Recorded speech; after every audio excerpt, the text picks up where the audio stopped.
Assalamualaikum warahmatullahi wabarakatuh. Perkenalkan, kami dari kelompok Machine Learning kelas A, kelompok 9. Di sini kami akan menjelaskan mengenai proposal project Machine Learning kami yang berjudulkan Analisis Segmentasi Mahasiswa berdasarkan kebiasaan belajar pagi dan malam menggunakan algoritma K-means clustering. Dengan saya sendiri, Dinda Rahma Ayu Mauliza dengan NIM 222410102056. Perkenalkan, saya Karen Cecilia Bello dengan NIM 222410102028. Saya Dainta Palu Pidiaseta dengan NIM 2224101102080. Baik, mungkin akan langsung dijelaskan oleh rekan saya.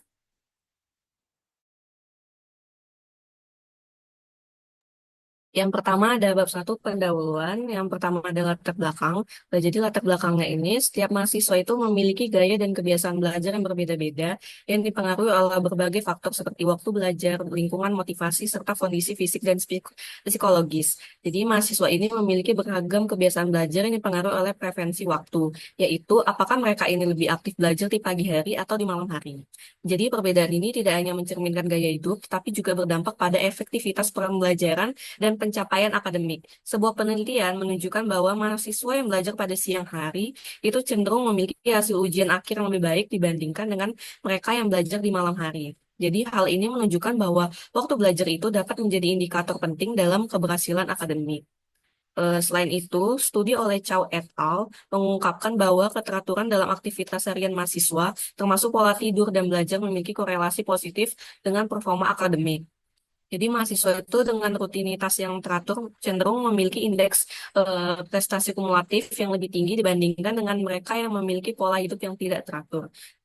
Jadi dalam konteks ini, segmentasi mahasiswa berdasarkan kebiasaan belajar dapat memberikan wawasan yang lebih baik tentang perilaku belajar mereka. Jadi algoritma K-means clustering merupakan salah satu metode yang efektif untuk mengelompokkan data berdasarkan kesamaan karakteristik. Jadi dengan menerapkan algoritma K-means clustering pada data kebiasaan belajar mahasiswa, khususnya dalam konteks waktu itu diharapkan dapat memberikan kontribusi dalam memahami karakteristik dan kebutuhan belajar mahasiswa secara lebih komprehensif. Mungkin langsung masuk ke rumusan masalah. Jadi perbedaan preferensi waktu belajar mahasiswa seperti belajar di pagi hari atau malam hari ini dapat mempengaruhi pencapaian akademik. Untuk memahami pola tersebut, diperlukan analisis segmentasi menggunakan algoritma K-means. Berdasarkan hal tersebut, rumusan masalah dalam penelitian ini antara lain yang pertama, bagaimana karakteristik kebiasaan belajar mahasiswa ini berdasarkan preferensi waktu, yaitu pagi dan malam. Yang kedua, bagaimana penerapan algoritma K-means clustering dalam pengelompokan mahasiswa berdasarkan kebiasaan belajar pagi dan malam. Yang ketiga, berapa jumlah klaster optimal yang dapat dibentuk dari data kebiasaan belajar mahasiswa menggunakan algoritma K-means. Yang keempat, apa saja insight atau temuan yang dapat diperoleh dari hasil segmentasi mahasiswa berdasarkan kebiasaan belajar pagi dan malam tersebut. Selanjutnya masuk kepada tahap tujuan. Berdasarkan latar belakang dan rumusan masalah yang telah diuraikan sebelumnya, dapat disimpulkan bahwa pemahaman terhadap kebiasaan belajar mahasiswa, khususnya dalam hal preferensi waktu belajar pagi dan malam, itu merupakan aspek penting yang perlu dianalisis secara mendalam. Untuk penelitian ini terancang dengan sejumlah tujuan utama, antara lain, yang pertama itu menganalisis karakteristik kebiasaan belajar mahasiswa berdasarkan preferensi waktu, yaitu pagi dan malam, guna memperoleh pemahaman yang komprehensif mengenai pola perilaku belajar yang berkembang di kalangan mahasiswa. Yang kedua, menerapkan algoritma K-means clustering dalam proses segmentasi mahasiswa berdasarkan kesamaan kebiasaan belajar, serta mengevaluasi efektivitas algoritma tersebut dalam mengelompokkan data perilaku mahasiswa. Yang ketiga, menentukan jumlah klaster yang optimal dari hasil penerapan algoritma K-means clustering, sehingga dapat menggambarkan variasi kelompok belajar mahasiswa secara representatif dan bermakna. Yang terakhir ada mengidentifikasi insight dari hasil segmentasi yang dapat dimanfaatkan dalam pengembangan sistem pelajaran berbasis teknologi.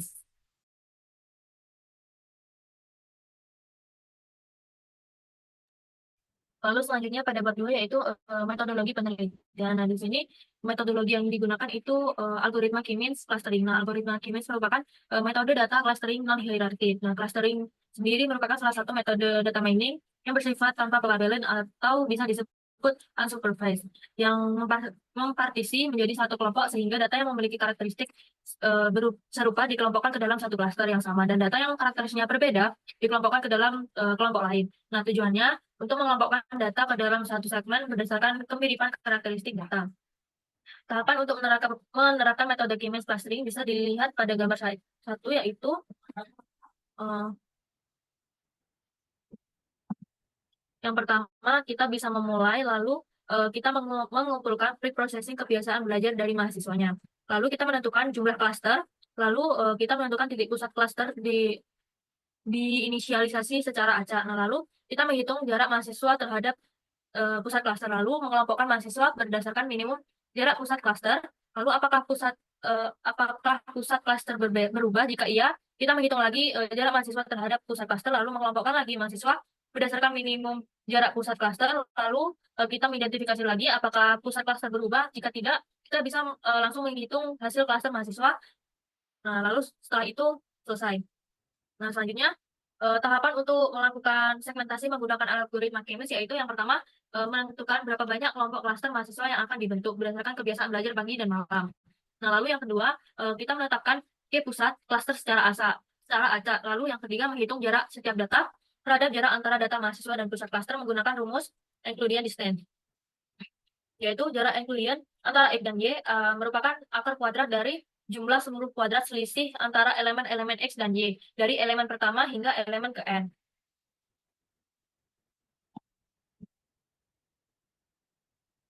Lalu yang keempat, kita mengelompokkan data berdasarkan minimum jarak pusat klaster. Nah, yang kelima, kita menghitung ulang pusat klaster centroid, yaitu dengan rata-rata dari kelompok K diperoleh dengan menjumlahkan semua elemen XI dalam kelompok K, lalu membaginya dengan jumlah elemen NK dalam kelompok tersebut. Nah, yang terakhir, kita mengevaluasi apakah pusat klaster masih berubah. Jika tidak berubah, proses dihentikan dan dilakukan analisis hasil klaster untuk mendapatkan insight tentang kebiasaan belajar mahasiswa pagi dan malam.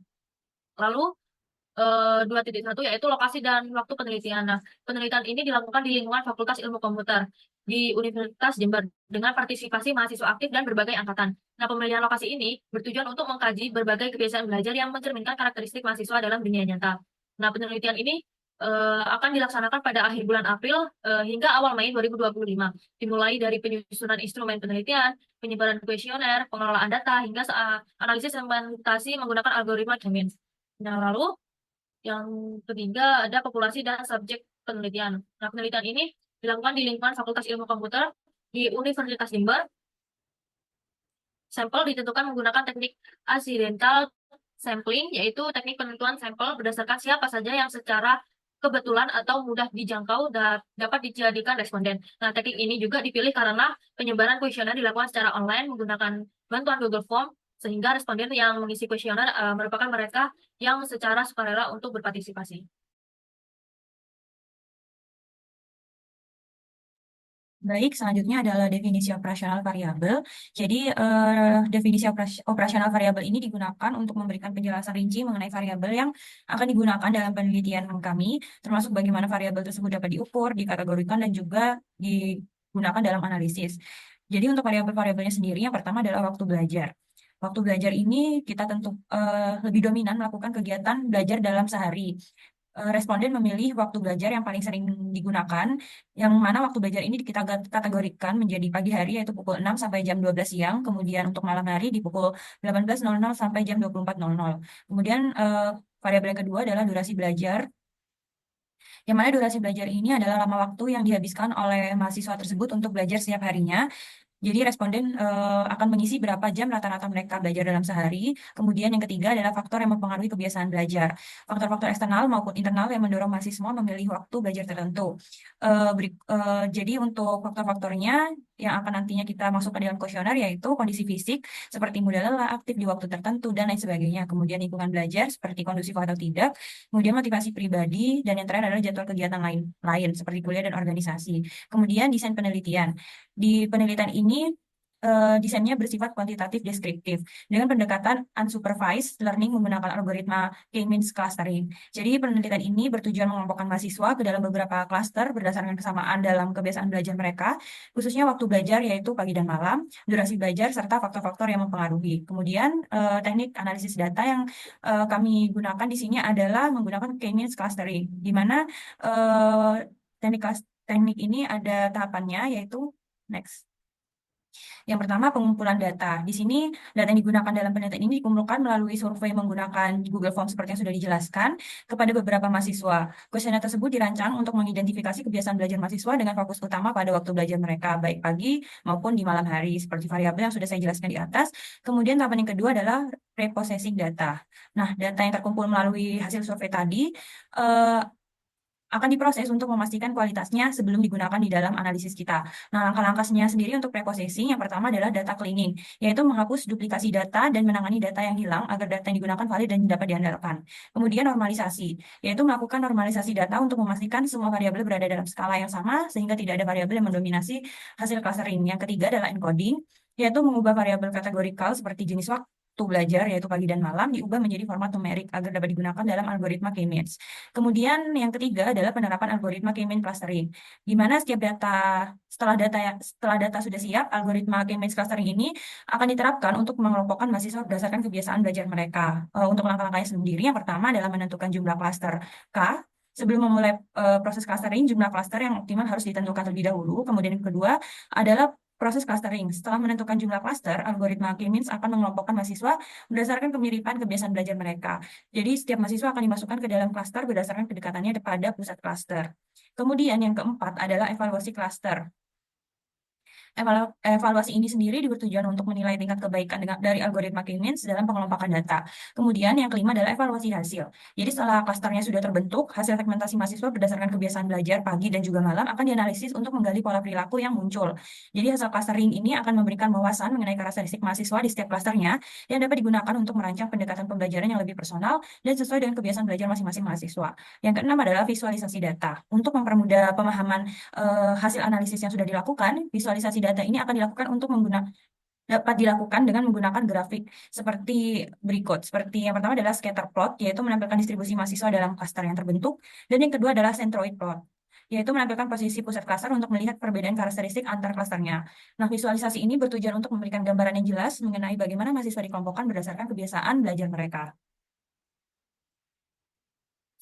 Mungkin untuk presentasi kami mengenai proposal machine learning sendiri cukup sampai di sini. Kurang lebihnya mohon maaf. Wassalamualaikum warahmatullahi wabarakatuh.